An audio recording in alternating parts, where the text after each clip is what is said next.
Om.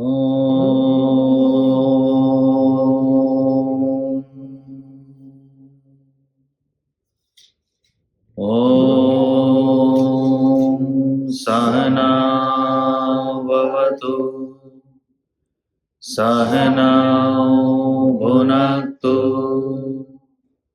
Saha Viryam Karavavahai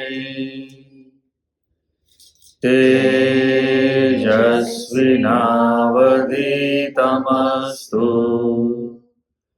Ma Vidvishavahai Om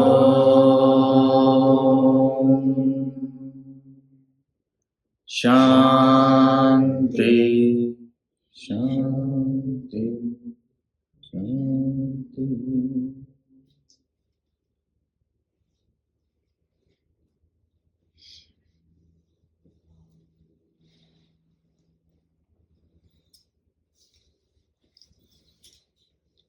So last week we completed verse 12 of chapter 2, right, where he talks about the eternal nature of the self versus the fleeting temporary nature of the body, mind, intellect, and this world.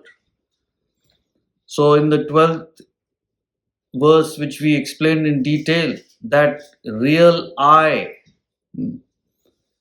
So the real I within each one of us is the divinity, the Godhood, the God principle, the pure consciousness.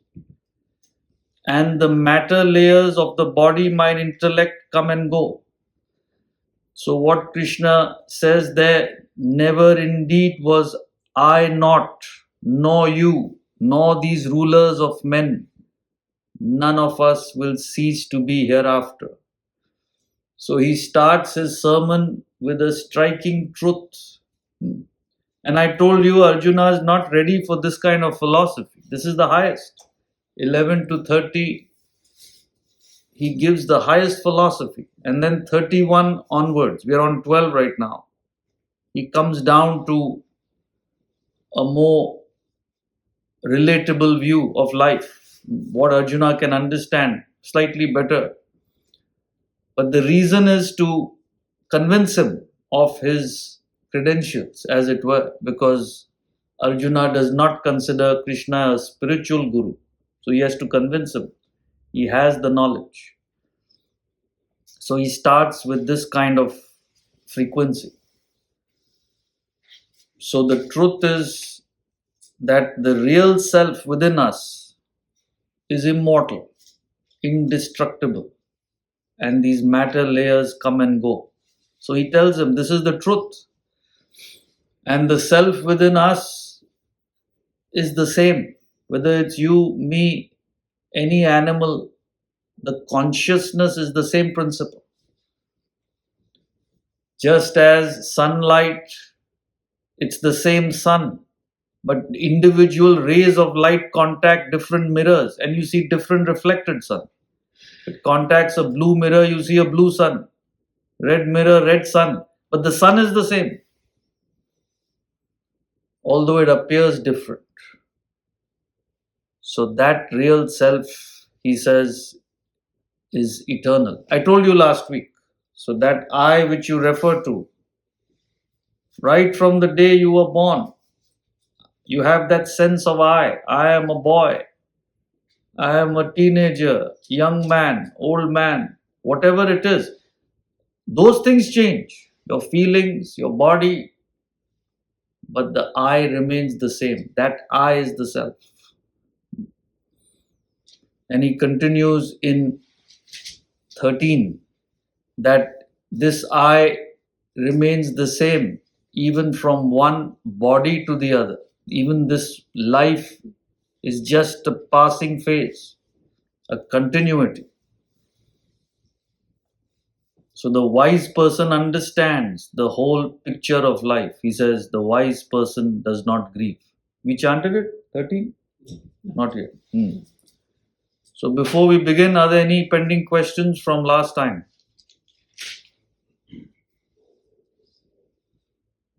13. देहिनोऽस्मिन् यथा देहे कौमारं यौवनं जरा तथा देहान्तरप्राप्तिः धीरस्तत्र न मुह्यति देहिनोऽस्मिन् यथा देहे कौमारं यौवनं जरा तथा देहान्तरप्राप्तिः धीरस्तत्र न मुह्यति. Just as the embodied passes through childhood, youth, and old age in this body, so does it pass into another body. There, the wise one is not grieved. So, coming back to the context of the battle, Arjuna is grieving at the possible death of his kith and kin, right? That's what's preventing him from fighting. So, what Krishna is trying to explain to him, this grief is because of ignorance. A wise person does not grieve because they understand the whole picture of life. So, you grieve at death, you rejoice at birth, right? Now, how do you know what the role of birth and death is? You don't know anything. You just grieve because of your egocentric attachment. You are getting something from a person, you grieve when that supply is gone. Please understand, it's just your own desires. You could be getting something material, physical, emotional, whatever it be. So the grief is purely because of your own egocentric, ignorant point of view. You don't understand how the whole thing functions. So the embodied here, see, now this is important to understand because people believe the soul moves. The soul cannot move. Simple reason is the Atman, the soul, is one of the definitions is all pervading. It's everywhere. And something everywhere cannot move. That's why one of the other definitions is achala, immovable. Something can move from a place where it is to a place where it's not. How can something can space move? Air can move. Space can't move. So space is everywhere. So Atman is even subtler than space, even more pervasive. How can it move? So what happens is when you become ignorant of yourself, now understand the whole picture of life. This is wisdom. All of us are the self, right? Our true identity. Don't say yes. We are. You know what self? Right now we are ignorant of the self. We don't know the self. Simple proof is if you knew the self, you won't be sitting here listening to this. I don't want to say what. For you, if you know the self, it's totally meaningless. So when you're ignorant of the self is the state of absolute bliss. Obviously, you feel something missing. You feel that you're not in bliss. That unfulfillment is there. And that creates the subtle body, desires and thoughts to try and fill that void. And how can you fill your desires without a physical body? You need a physical body to experience things in the world because experiences fulfill your desires. It's very simple. That is the reason for birth. So you go through life trying to fulfill desires. What happens? Nobody fulfills it. More desires, more desires. So the body has a finite span. It's physical matter. It can't sustain beyond that span. So you die. You die. In fact, you die when your desires can no longer be fulfilled in this current body and environment. This is death. And the desires, which is what he's calling embodied, dehinaha. Now you must make a note, because in other contexts, Atman is referred to as dehina. Dehina means within the body. So within the body can refer to the mind, intellect, the subtle body, or the self, Atman. So here it refers to the subtle body because it moves. And people quote these verses to say, see, his Atman has gone. Everybody believes that. Unless you've studied philosophy, everybody believes that. So when you die, you need another existence. You need another body to fulfill your desires, to grow. Why would a wise person grieve at that? It's like grieve. Didn't you grieve when you moved from school to college? Oh, my dear friends. All was crying, right? We're leaving. You're crying, but you have to do it. You have to grow. You have to go to college. It's exactly the same. You're crying because of your attachment, but you have to move on for yourself, which you don't realize. So any wise person understands. So why we grieve for ourselves and others is nothing but egocentric attachment. You don't understand the whole picture of life. So Krishna is trying to, first lesson he's giving Arjuna, a wise person doesn't grieve. You're not wise, so you're grieving. He's telling him in a refined way.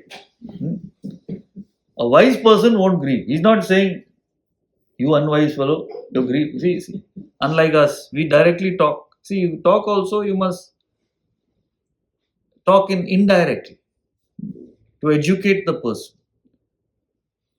Instead of saying you're stupid, a wise person would do this, opposite to what you're doing. You don't have to say that also.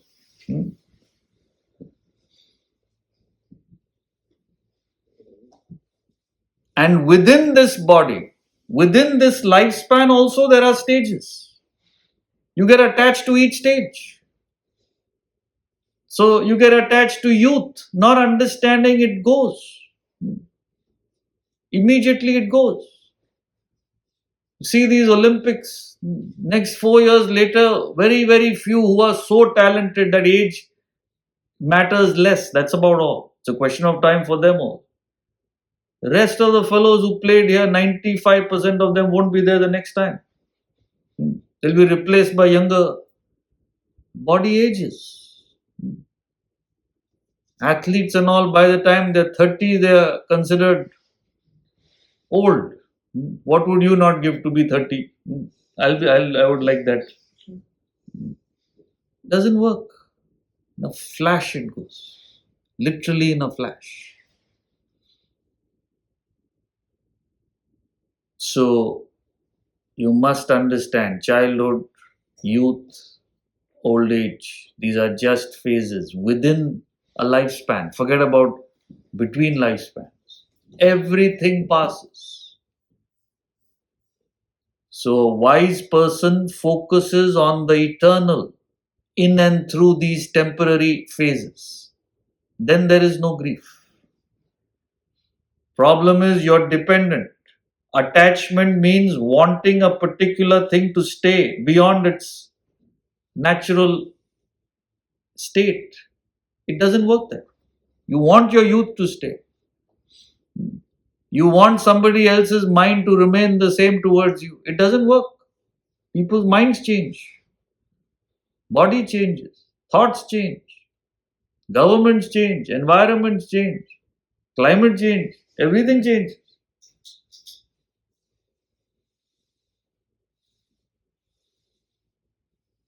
So first lesson, the wise person does not grieve at the inevitable. In fact, he ends with that. Towards the 30th verse, that's his ending. A wise person does not grieve towards things which are inevitable. And how ignorant is that?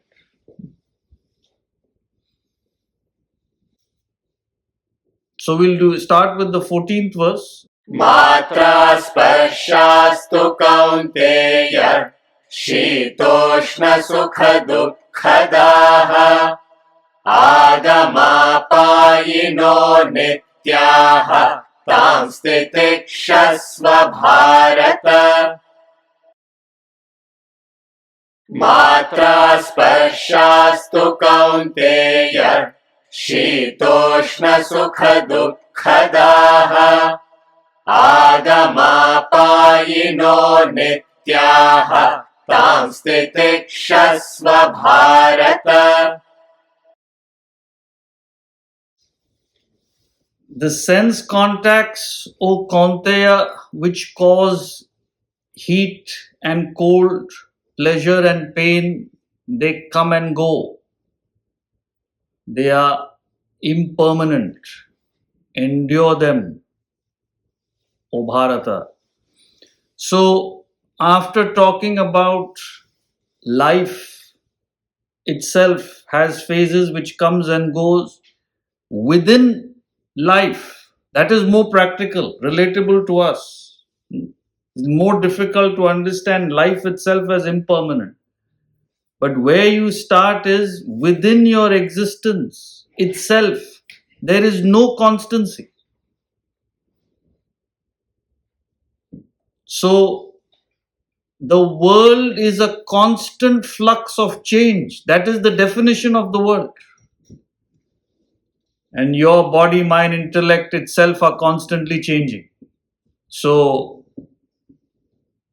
when they contact each other, it's a constant, what do you call that?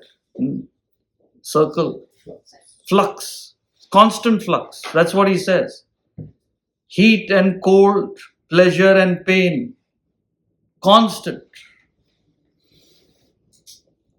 Now it's summer, hot, hot, hot. Now soon it'll become the fall, cooler, and the winter, cold.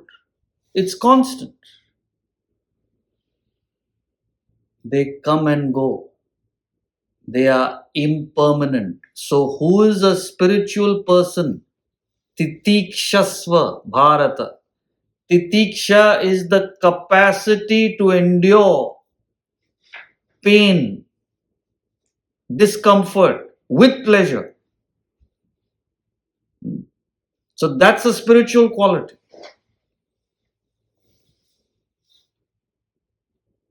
And because of the culture for thousands of years, see, in India, they still have this quality. Like I say, we must learn from each other's good qualities. That's how you grow spiritually. The West has action, dynamism, which the East doesn't have. That's why they are way behind materially. Very, very slow, lethargic. Even today, relatively. There's no comparison. But the West doesn't have titiksha at all. Totally intolerant of any discomfort. You can't tolerate any physical discomfort. You can't tolerate any emotional discomfort. Intellectual also. Anybody doesn't agree with your thoughts and ideas is absolute hatred and fight. So all the time bristling with fighting, hatred, bitterness, stress, because there is no capacity to bear discomfort. See, the East has that because of the sheer culture from the past. They're able to bear discomfort.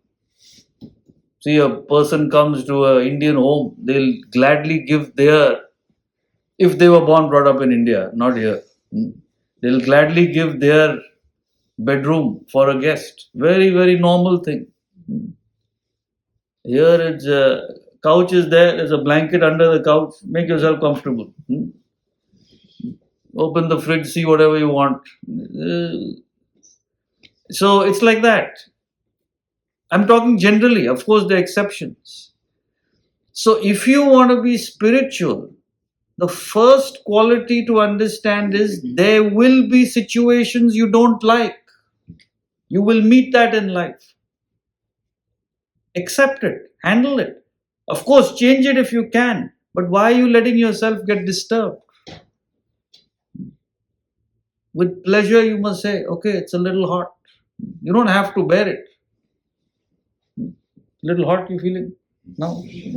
Turn on. 1 degree less. Go. I'm not joking. Go. Please go. Some people is very difficult to. So turn it on. So you didn't complain, but you don't have to be uncomfortable, right? A little warm in here. So you don't have to go through it, but if it is there, learn to bear discomfort. Like people say, I'm hungry. What hungry? As if they don't die. 1 hour late the lunch is or dinner is like a create a pandemonium. For what? My life I've never said I'm hungry. I never remember saying I'm hungry. Okay, it will come. Nobody's gonna die of thirst or hunger. That's it. You gotta bear it. See, it is not taught anywhere. You must understand how devastating it is. I told you I was many years ago, I was on the West Coast for a talk. And at the end, when my host told me, this guy is, I remember him, he was so excited that fellow came for the talk.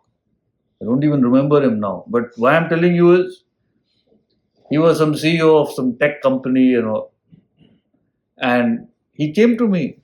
He started crying, that fellow. Privately, of course, we were in a... I said, what happened? Normally, I make people happy, not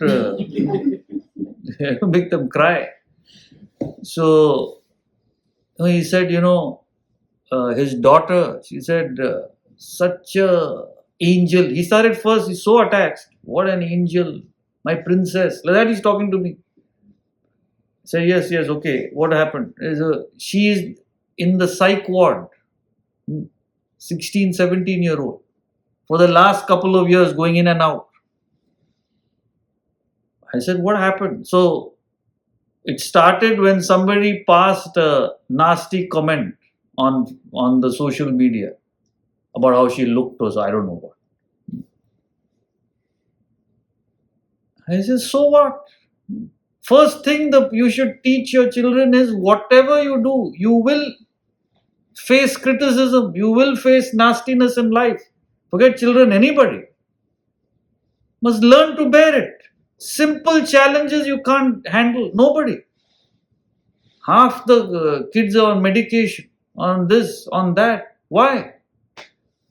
No capacity to bear discomfort.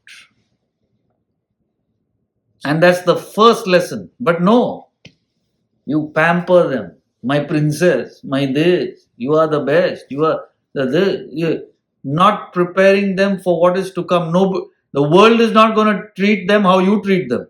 First thing you must teach them is that. That's what he's saying. These pleasure and pain will come and go. Just endure it.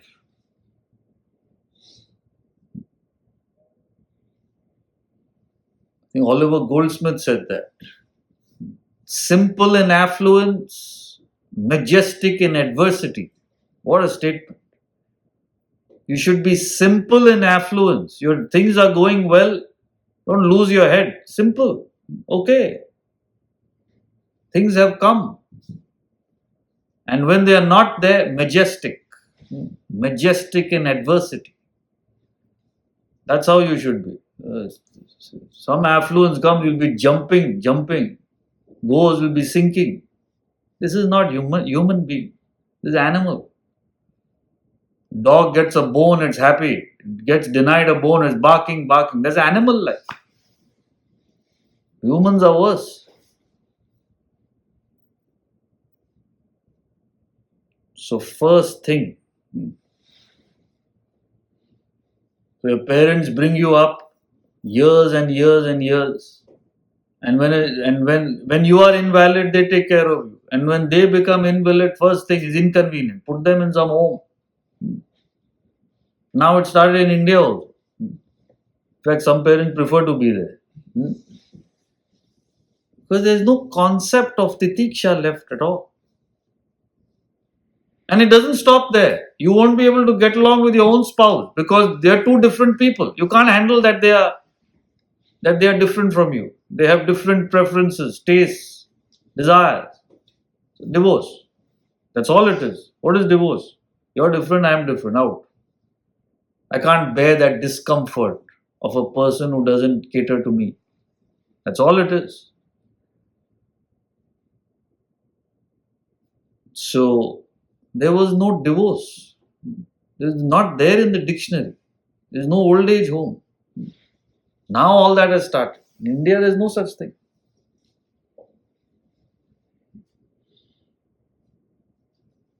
So, how many times it happens? See, I know so many people. One day I'll get a call, somebody had a child or a grandchild, they're so excited. Next day, literally, 2 days later, somebody died or had a terminal disease or there's some problem. It's constant.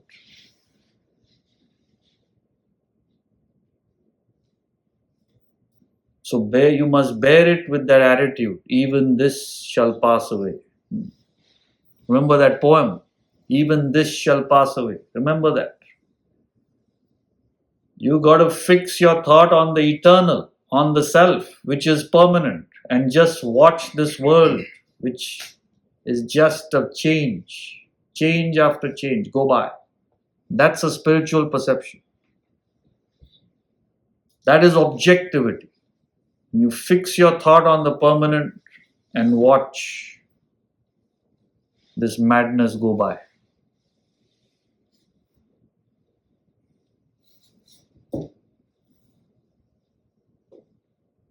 So, first test of spirituality. Are you able to bear discomfort with pleasure? So start with the small things. You're a little hot or a little cold. Just bear it. Big deal. You don't have to talk about it. This morning also again, all the clowns. A beautiful morning, beautiful. Because today it was cooler than usual. Beautiful. And by the evening, suppose it gets hot. Every day. Years. And they are not 15-year-old. These are 55-year-old. Every day.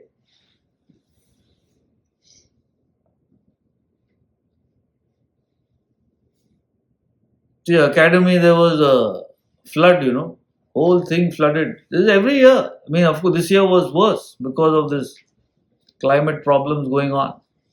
This monsoons become wetter, there's more moisture, air is hotter, right? And the summers are more intense.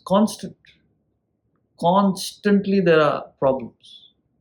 Heat and cold, rain and drought. So you have to bear it.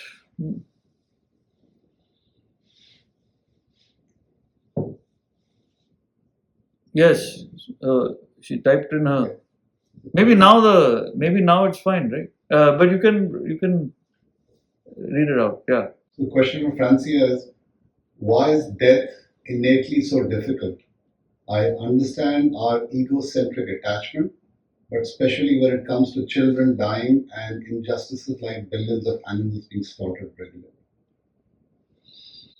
Yeah. So why is death so painful, even though we understand it, right? So it is, you said that, Francia, it is your egocentric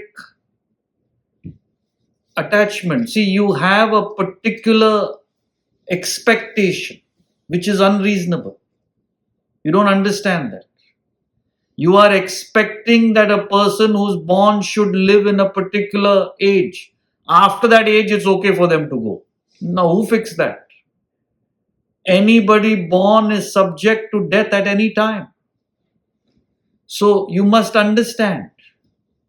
See, even a person who's here for a short period of time, they needed that much time. After that, it's not productive for them. They need to move on. So all that you don't understand, so it's your limited view of looking at it, which causes the sorrow. Same thing with animals. Trust me, that's the thing which really hurts me. If there's anything in this world, how human beings mercilessly slaughter billions and billions of animals. Absolutely heartlessly. Torture them, maim them. So the pigs, they put them in these crates and they go mad, because there's no sensual experience for them at all. They're just in a crate until they're slaughtered. Whole life.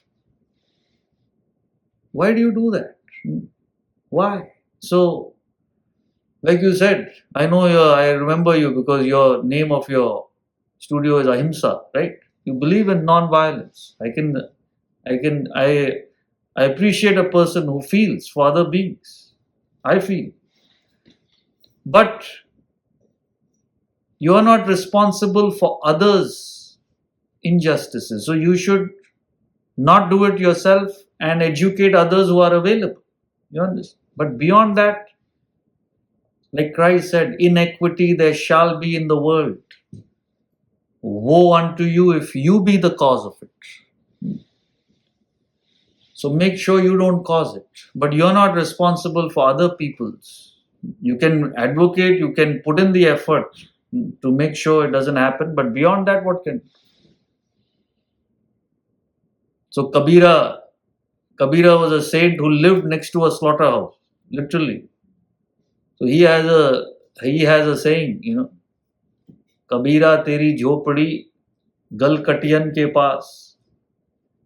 Jo karenge so bharenge, tu kyun hoy udas. So he says, no doubt your house is next to a slaughterhouse, but those who, as they sow, they shall reap. Why should you be agitated? So it sounds like he's indifferent, but he's not. He has the feeling. He doesn't believe in it. He's doing what he can to educate people on not doing it. But beyond that, they are responsible for their life. They pay for what they do. So what Tolstoy said in Russian film, he was vegetarian, Leo Tolstoy. He says, as long as there are slaughterhouses, there will be battlefields. So you don't have feeling for animals. How will you have feelings for humans? You want to kill them, you kill other humans also. That's what is happening all over the world. Each one wants to kill everybody else. This is the world we live in.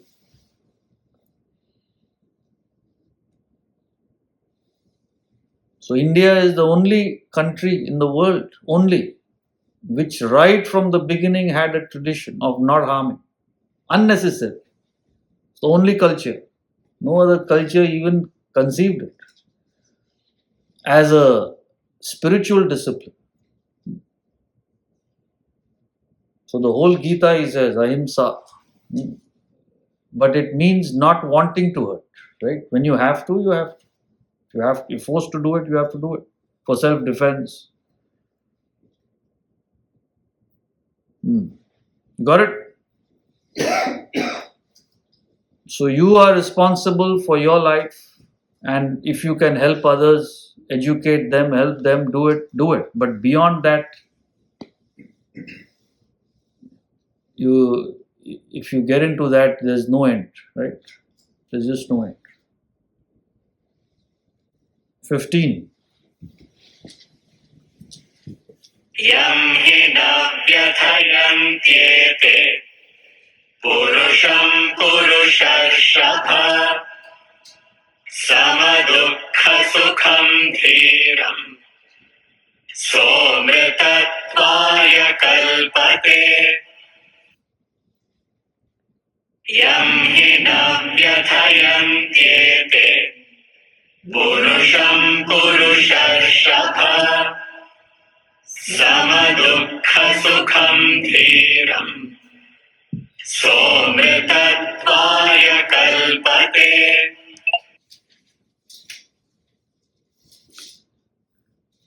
The man whom verily these afflict not, O Purusha Rishabha, balanced in pain and pleasure, steadfast. He is fit for immortality. Amritatvaya kalpate. So, he's talking about the basic prerequisite for the spiritual path. So you must read between the lines here because it's very important. See, the pursuit of the permanent, which he calls immortality. What does every human being want? You want happiness, and you want that happiness to never end, eternal. So the actual goal of life, whether you know it or not, that unconscious reason you live is to find a state of bliss, immortality, permanence. So the Upanishads first declare Paramananda, Paramrita, Parimuchanti Sarva. That's the state of infinite bliss, supreme immortality, total liberation from all sides. That is the goal. Everything else is nothing. So, but how do you qualify to get there? First prerequisite is even to start the pursuit, there must be a basic equanimity. That's what he says. These ups and downs of life, you're balanced in pleasure and pain. Sama, dukkha, sukha. So if you're too caught up, all the time affected by the ups and downs of life, you can't really hope to pursue the spiritual path. So such people are so attached and involved, they need their own time. Out of those come a few who say, okay, big deal. You're a little richer or poorer, got a little less or more. What is the ultimate purpose of life? So there has to be that balance. Throughout the Gita, he says, that's the qualification. Tulya, ninda, stuti. Balanced in praise or blame. All levels. There's a balance. Such a person alone is fit for immortality.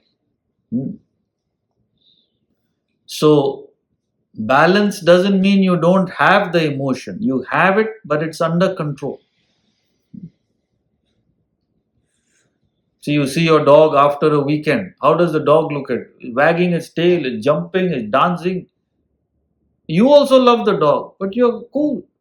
If you are a human being, there are fellows who are dancing more than the dog when they see the dog. The dog says, "What fellow's gone mad," So we're not talking about such people who are at that level.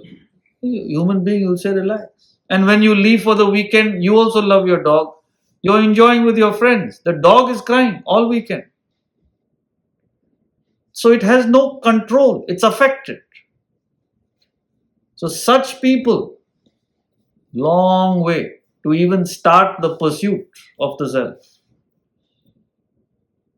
So he's trying to tell Arjuna, where you're getting affected by this. You just do your duty. That's how you grow spiritual.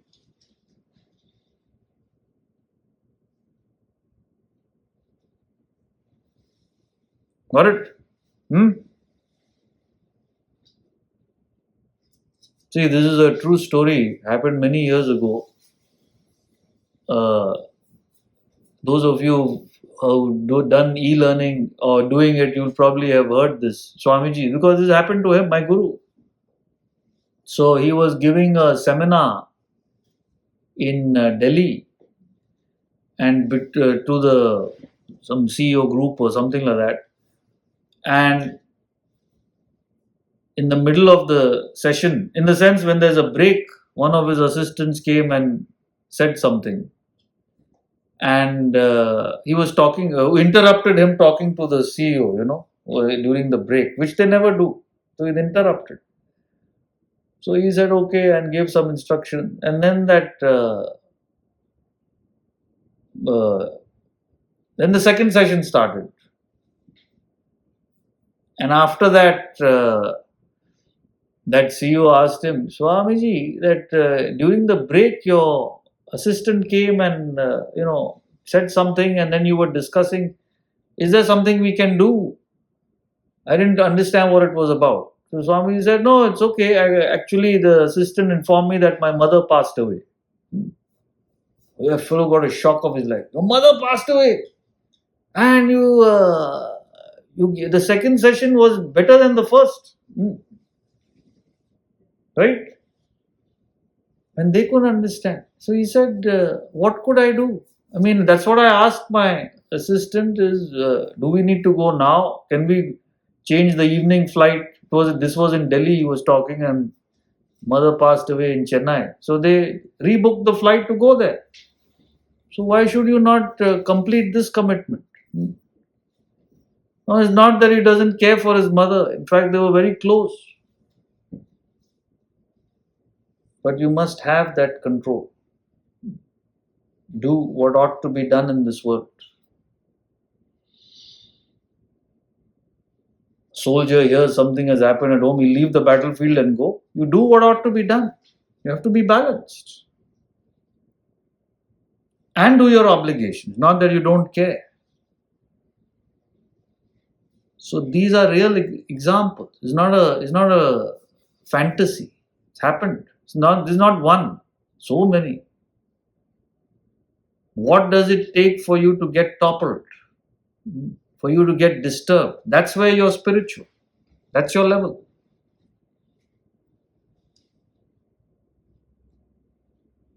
So such a person, O Purusha Rishabha, this is another name for Arjuna. Purusha, men, Rishabha, bull. You are a bull amongst the men in society. So he's reminding him what he stands for. See, the bull and the cow are worshipped in India. People don't even understand. They're sacred. What do you mean? See, because they live on the principle of maximum giving, minimum taking. Do you know that? A cow gives milk, manure. Those days, droppings were also valuable because it's used as a fertilizer. All that it gives, so important. And in return, what does it ask for? Just a little bit of hay, grass for its sustenance. Same thing with the bull. Whole day it plows. No tractors those days, right? Plows the field the whole day. Hot sun, cold, whatever it is. They give it some hay, some grass. Minimum taking, maximum giving. In fact, such a person alone is ready for enlightenment because you have to have that mindset. When you are selfish, you are affected all the time. He's giving the means also. When you are unselfish, you don't think of yourself, your mind is peaceful.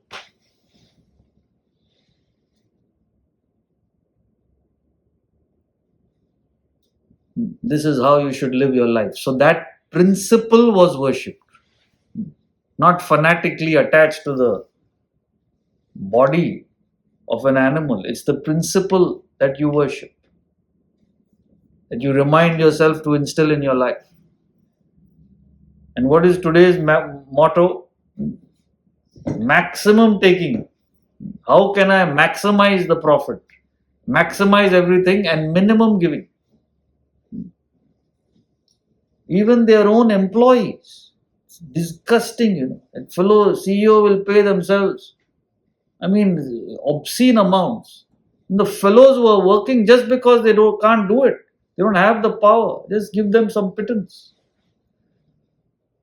It's incredible selfishness. Incredible is not the word.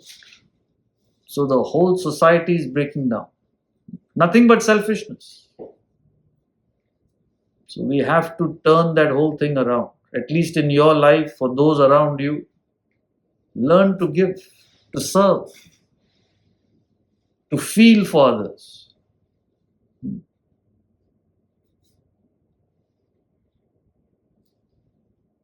then you're ready for real spiritual development. No other way.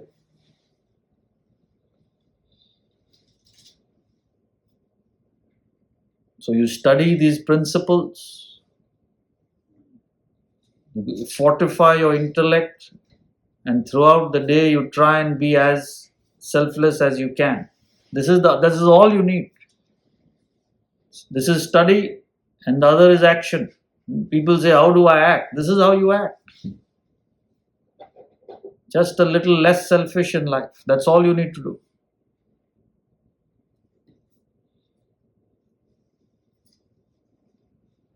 So giving him this, he again comes back to the philosophical truth, the staggering truth that this whole realm of experience is just illusory. It's not real. Yes. In this verse, previous verses, and this area here, there is an expectation for spirituality for a person to be perfect, which is impossible for a normal human being. So why is this? Connect this? There's an implication that a person has to be perfect. See, it's not perfection should be the goal. Perfection is attained on enlightenment. That is perfect because you can't go higher than that, right? So he's talking about who is a person who is capable of pursuing that. That you don't have to be perfect. He's giving how much ever you are balanced. To that extent, you're capable of growing. So if you're 20% balanced in life, 20% you are capable of growing further. That's all. So he's meeting you where you are. He's not telling you you have to be in a particular place. But minimum balance is required to grow.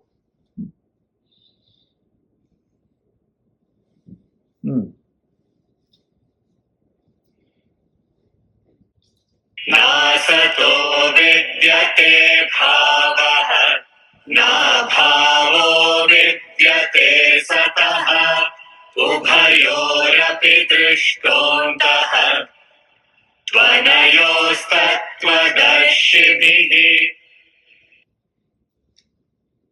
नासतो विद्यते भावः नाभावो विद्यते सतः उभयोरपि दृष्टोऽन्तः त्वनयोस्तत्त्वदर्शिभिः. Now the 16th verse, you should make a note because here he gives the definition of reality and unreality. And they don't mention it, but the implication is enormous. This is the instance in the Gita where he directly says that this world is unreal. Only the Brahman, the reality exists. I'll explain, but at least you should know where in the Gita he talks about this. They don't say it they don't explain it. They just touch upon it because those days it was understood.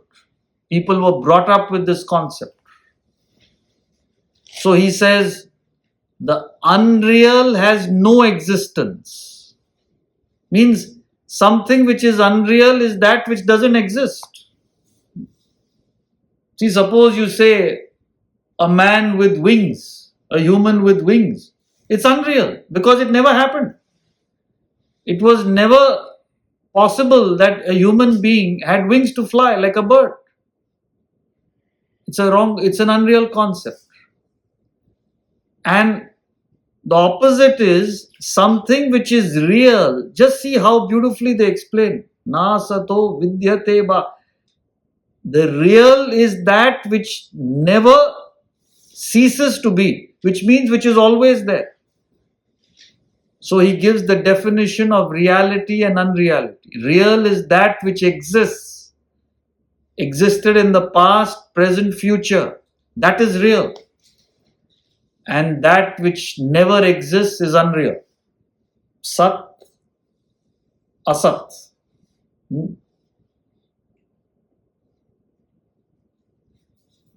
And the truth about both these means the relationship between the real and the unreal has been understood by the enlightened ones. So what he is implying here is, examine the world. Now, very carefully you got to examine. Is the world unreal? No. How can this world be unreal? Because it exists for us. So you can't say it's unreal. Correct. But can you say it's real? That is what is important. So you would say, yes, it's real because it exists. Yes, but when you're dreaming, what happens? The reality of this world is completely usurped by the reality of the dream. It's an incredible thing which happens to you every night. You may not remember the dream. All of us dream. And what happens in that dream? You could be full to your heart's content in the waking state. You actually overate and you slept. And in the dream, what is happening? You are starving. It's not a dream there. You are actually feeling hungry. And you're crying out to your mother in the dream, I haven't eaten for a day and a half. You're in poverty in a rural village somewhere and you're feeling that hunger. Give me some food. That is real to you. So this waking world is real till it exists, till the waking state exists. When you become the dreamer, the dream world is real. And when you're in deep sleep, which is dreamless sleep, what is real? That darkness, the blankness, that nothingness is everything to you. See, when you're forcibly put to sleep, let's say in anesthetized, right, in a surgery, your stomach is being cut open. It's a stomach surgery. What are you? Totally blanked out. There's no such thing for you. That is real. So friends, this is the staggering truth. This is what woke up Janaka, the great Janaka, who was a student in the Upanishads. How did he wake up? Wake up in the sense, become spiritual. He dreamt that he was a beggar one night. And it was so real. When he woke up, he asked himself that famous question, am I that king who dreamt he was a beggar? Or am I that beggar now dreaming that I am a king? Famous question. And all his ministers who he called for that emergency session, they thought time for a new king. Fellow gone off. They didn't even understand his question. So this, you must understand, this world cannot be real because real is that which exists. The dream world cannot be real because the waking world becomes real. Same thing with deep sleep. So these are neither real nor unreal. Something which is neither real nor unreal is called Maya, illusion. Like a mirage in a desert. A mirage is real for that person seeing it for that time. But once it disappears, the sand remains. It's an illusion. So what is the reality? He already said in the 12th chapter, in the 12th verse, that I. So what is the truth is, I am the waker, I am the dreamer, I am the deep sleeper. So what is the reality? Not the waker, dreamer, deep sleeper. I am. That I is the pure consciousness. You're conscious of the waking state, conscious of the dream, conscious of deep sleep. Waking, dream, deep sleep change. But what doesn't change? Consciousness. The fact that you're conscious. Therefore, the first conclusion in the Upanishads, thousands of years ago, he says, That prajna means consciousness. Consciousness is the reality. Prajna netra lokaha. Consciousness is that which enlivens the world. Prajna pratisthita. It's established in consciousness. Prajnanam Brahma. Consciousness is God. It's the reality. So no God sitting there doing good to you, bad to me, to pray to. This is the reality which underlies all this. So first time in human existence, God was defined as much as it can be as pure consciousness. So they gave an indication what it is. Nowhere else before or after has it been done. So enlightenment is becoming one with that pure consciousness. That is called self-realization. So that truth has been seen by those who have become that consciousness. They understand that is real, this is unreal, illusory. Tattva darshi. Look at the way they say. Tattva means the essence, the reality. Darsha means the one who has seen the reality. Those who have seen means experienced the self, the reality. They understand. Just as only when you wake up from the dream you understand, it's a dream. While you're dreaming, you can't understand. You just can't. It's not possible. So don't worry. Just as you didn't understand, Arjuna had no clue what is going on. But he's giving the philosophy, so I have to explain it. He's just dazzling him. So Arjuna is thinking now, what is this person? I thought he's my friend. I thought he's my cousin. I thought he's a wise person, but I never knew he knew all this. Just imagine in the middle of the battlefield, the real has no existence. Unreal.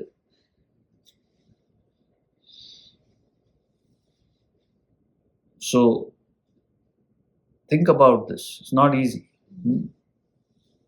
But he'll come back to our frequency soon. Don't worry. But at least you should be inspired by the fact that, look, there is that reality. One day I should be able to aspire for it, to get to that ultimate state. So any questions? Obviously, we'll take it up. You can send in your questions. I'll take it up on Wednesday, or we will can take it up next week as well. Okay? Hari Om.